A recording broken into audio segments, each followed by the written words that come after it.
Na aula de hoje, a gente vai estudar sobre os tipos de dispersão. E para a gente fazer esse estudo, inicialmente eu tenho uma pergunta para você. Você saberia me dizer o que a gelatina, o leite e o sangue têm em comum? Bom, nessa aula de hoje a gente ajuda a responder essa pergunta.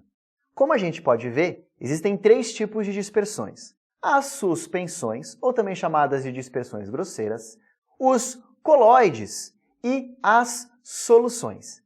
E agora a gente vai entrar em cada um desses tipos de dispersão para entender como classificá-los e a importância do estudo de cada um deles. Começando com a dispersão grosseira ou suspensão, a gente nota que é o único tipo de dispersão em que a gente pode ver a olho nu o disperso, ou seja, aquela substância que está dispersa em um meio. No caso aí, a gente tem o exemplo da água e da areia, e você pode ver claramente que a areia está visível a olho nu. A gente pode ver que está separado da água, certo? Agora, quando nós estamos estudando os coloides ou dispersões coloidais, essa diferenciação não fica tão clara. A gente só consegue ver o disperso utilizando um ultramicroscópio. Então são aquelas dispersões que parecem ser homogêneas, mas na verdade não são. São heterogêneas, ou seja, apresentam mais de uma fase. E está aí a resposta para a pergunta do início da aula.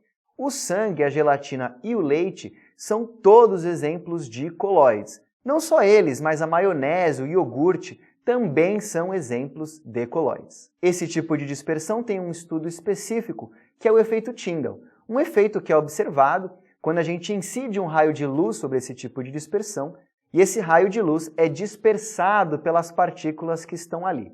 A gente pode ver uma observação experimental aqui nessa imagem, mas também existem exemplos cotidianos que representam isso, como por exemplo um feixe de luz entrando pela floresta, formando aquele foco de luz que fica bem visível. Para finalizar, a gente tem o estudo das soluções, que é o único tipo de dispersão que é uma mistura homogênea.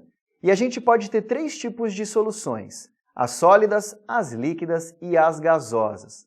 Lembrando que cada solução é sempre formada por um soluto e um solvente, ou seja, algo que é dissolvido em outra coisa, certo? O soluto normalmente é o que está em menor quantidade, enquanto que o solvente é o que está em maior quantidade. Um exemplo bem claro de solução é o ar atmosférico.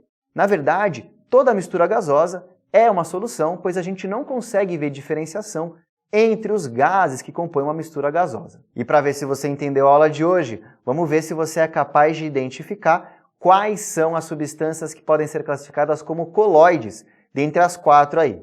Analisando essas quatro substâncias, a gente tem dentre elas o azeite, que é uma solução, uma mistura homogênea que é formada apenas pelo óleo que está ali, então não pode ser um coloide.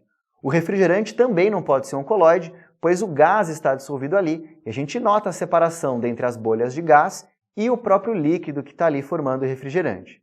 Agora, a maionese e o iogurte são sim dois exemplos de coloides, pois eles aparentam ser misturas homogêneas, mas quando visíveis com um ultramicroscópio a gente vê a separação das substâncias e, portanto, são coloides.